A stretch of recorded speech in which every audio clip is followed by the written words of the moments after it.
오늘 우리가 읽은 시편 139편의 배경은 분명하게 드러나 있진 않지만 우리가 방금 읽은 이 19절 하반절 이하의 그 내용들을 보면 원수들에 대한 언급이 나옵니다. 이것들을 모아서 악인들, 그리고 하나님을 비난하고 하나님을 따르는 자신을 조롱하는 자들에게 둘러싸인 그 고난 가운데 있는 상황이라는 것을 우리는 짐작해 알 수가 있습니다. 우리도 믿음으로 살아가다 보면은 여러 가지 문제와 원수들이 찾아옵니다. 고난 가운데 질병이 찾아오기도 하고요. 모든 관계에 깨어지는 문제들, 또 안팎으로 여러 가지 어려움들이 찾아옵니다. 내 스스로도 나 자신과 내 안에 있던 그 믿음에 대해서 의심하게 되고, 사탄도 계속해서 나의 믿음을 비웃고 공격하며 실제적인 외부의 사람들이 나를 괴롭게 하는 문제들이 있다라고 한다는 것이죠. 그런 우리의 삶 가운데 오늘 우리에게 주시는 이 시편 139편의 말씀을 오늘 붙잡고 힘을 내서 다시 한번 믿음으로 이 하루를 시작하는 우리 모든 성도님들 되시기를 주님의 이름으로 축복합니다. 먼저 무엇보다도 이 시편 139편은 나보다 더 나를 잘 아시는 이 하나님에 대해서 찬양합니다. 1절과 3절을 보면 반복해서 나오는 표현들이 있습니다. 주께서 나를 살펴보셨다. 내가 나의 모든 길과 내가 눕는 것을 3절에 살펴보셨다. 그런데 살펴보셨으므로 나를 아신다. 이 두 가지를 반복해서 이야기를 합니다. 여기서 먼저 살펴보셨다라는 이 표현은 그냥 지나가시다가 슥 둘러보면서 학교에서 교장 선생님이 복도 지나가면서 교실을 이렇게 쓱 둘러보는 이런 정도가 아니라 어두컴컴한 이 땅속 깊은 곳에서 숨겨진 보석이나 광물을 찾아내기 위해서 이 흙과 바위 틈을 샅샅이 파헤치고 뚫고 들어가는 이 행위처럼 아주 자세하게 깊이 살펴볼 때에 이 단어를 씁니다. 그래서 정말 하나님께서는 나를 살펴보시되 낱낱이 나의 모든 폐부와 나의 마음의 중심 곳곳을 아주 깊이 자세히 살펴보신다라는 것이죠. 사랑하는 성도 여러분, 하나님께서 여러분 한 사람 한 사람을 그렇게 살펴보고 계신다는 것입니다. 여러분이 지금 어떤 상황 속에 처해 있는지, 그리고 나의 강점은 무엇이고 나의 연약함은 무엇인지, 지금 처한 나의 고난의 상황들, 나의 문제는 무엇인지 낱낱이 살펴 하나님께서 아신 바 된다라는 겁니다. 무엇보다도 저는 이 하나님께서 나를 살펴보심을 묵상할 때에 참 감사하고 은혜가 되었던 것은 나의 힘듦을 아시는 것도 있지만 어떻게 나에 대해서 다 아시면서도 나를 사랑하실 수가 있을까?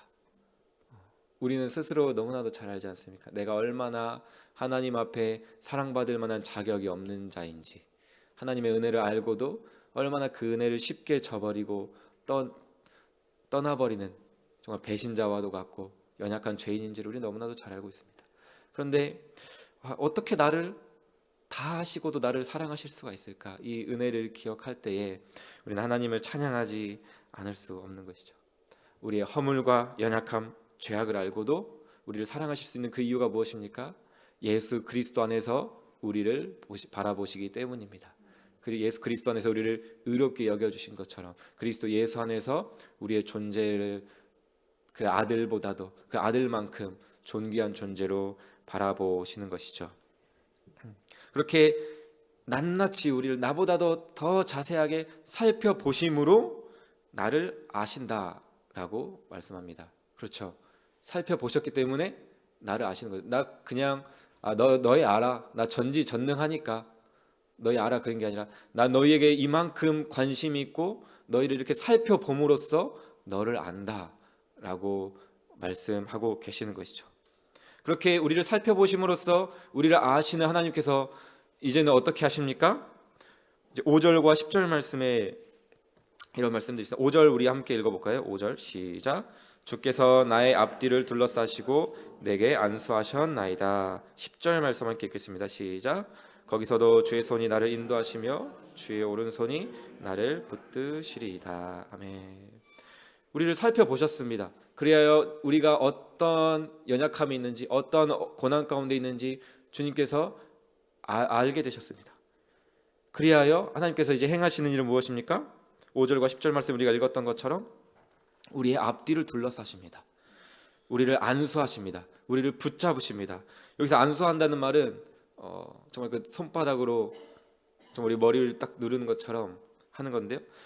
예를 들어 날개를 다친 그 어린 새가 지금 비바람이 닥치고 폭풍우가 찾아올 때 그 새를 지키려고 그 주인이 그 작은 새를 이렇게 앞뒤로 감싸고 위아래로 다 둘러싸서 안전하게 보호하는 그런 모습과도 같습니다. 그렇게 하나님께서는 우리를 살펴보시고 그래야 우리가 어떠한 고난 가운데 있는지를 우리를 아심으로써 내가 이 연약한 나의 자녀들을 둘러싸줘야겠다, 붙잡아줘야겠다 라고 생각하시면서 그렇게 고난이 찾아올 때 우리가 낙심되지 않도록, 우리가 믿음으로 견디고 이겨낼 수 있도록 우리를 이렇게 감싸시고 붙드신다라는 것입니다. 마치 고린도후서 5장 14절 말씀처럼 그리스도의 사랑이 우리를 강권하시도다, 이 말씀처럼 우리를 그렇게 앞뒤 좌우 이렇게 사방에서 우리를 감싸시고 보호하신다라는 것입니다. 그러나 문제는 무엇입니까? 우리는 처한 문제 앞에서 하나님의 은혜를 잊어버린다라고 한다는 것입니다. 하나님이 나를 살펴보시고 나를 아신다라는 것을 우리는 잊어버린다라는 것이죠. 우리가 읽은 11절의 말씀과도 같은 것이죠. 흑암이 반드시 나를 덮고 나를 두른 빛은 밤이 되리라. 하나님께서 나와 함께하고 계심에도 나의 고난이 너무 클 때에는 우리는 이렇게 고백한다는 것이죠. 흑암이 나를 반드시 덮을 것이다. 나를 두른 빛은 밤이 되리라. 나의 상황을 과장하고 확대 해석하게 되는 것이죠. 그런데 그렇다고 할지라도 하나님께서는 우리를 붙드시고 인도하신다는 것이죠.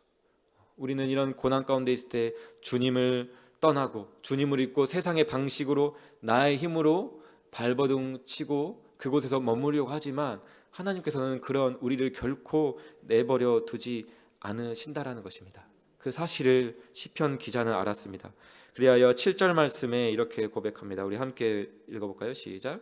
내가 주의 영을 떠나 어디로 가며 주의 앞에서 어디로 피하리까. 아멘. 고난이 너무 커 하나님을 떠나고 때때로 정죄감의 아담과 하와처럼 하나님을 떠나서 머문 그 어느 곳에서도 하나님의 영, 주의 영으로부터, 성령으로부터 우리가 도망칠 곳은 없다라고 이야기하는 것이죠. 그 어느 곳에도 하나님은 나를 기다리고 계시고 그곳에서 나와 함께 계신다라는 것을 이야기합니다. 하나님의 임재가 결코 보이지 않는 것과도 같은 극심한 우리의 고난 앞에서, 깊은 흑암 속에서도 성령께서 우리와 함께 하신다라는 것이죠. 그리하여 하나님의 자녀는 나를 살피시고 나를 아시고 그리하여 나를 붙드시는 하나님으로부터, 그 은혜로부터 결코 벗어나고 싶어도 벗어날 수 없다라는 것을 지금 시편 기자는 고백하고 있는 것입니다. 사랑하는 성도 여러분, 지금 흑암 가운데 계십니까? 내가 감당할 수 없는 많은 여러 가지 현실적인 문제와 어려움 가운데 마주하고 계십니까? 그러나 오늘 이 말씀을 기억하십시오. 그런 흑암 속에서도 주의 영이, 성령께서 우리와 함께 하십니다. 그리하여 그 성령께서 오늘 우리에게 이 말씀을 통하여 이렇게 말씀하십니다. 내가 너를 안다. 그냥 대충 살펴보고 아는 것이 아니라 너를 낱낱이 살펴봄으로써 너를 잘 안다. 너에게 어떠한 연약함이 있는지, 너에게 지금 어떠한 문제가 있는지, 너가 어떤 상황에 처했는지를 내가 너를 낱낱이 살펴봄으로써 안다. 그래서 내가 그러한 너를 은혜로 둘러싸고 있단다. 예수 그리스도의 보혈로 너를 덮고 있단다. 그러하니 안심하렴, 이렇게 말씀하시는 오늘의 이 말씀을 기억하시길 바랍니다. 이렇게 성령께서는 우리 안에서 이 하나님 아버지의 사랑을 알게 하십니다. 기억하게 하십니다. 그리하여 결국 성도로 하여금 하나님의 사랑을 찬양하게 하십니다. 그 사랑에 오늘 시편 기자는 이러한 찬양들을 합니다. 6절, 14절, 15절을 보면 이 지식이 내게 너무 기이하니 높아서 내가 능히 미치지 못하나이다. 14절에 내가 주께 감사하오면 나를 지으심이 심히 기묘하심이라. 15절 말씀에 내가 은밀한 데서 지음을 받고 땅의 깊은 곳에서 기이하게 지음을 받았다.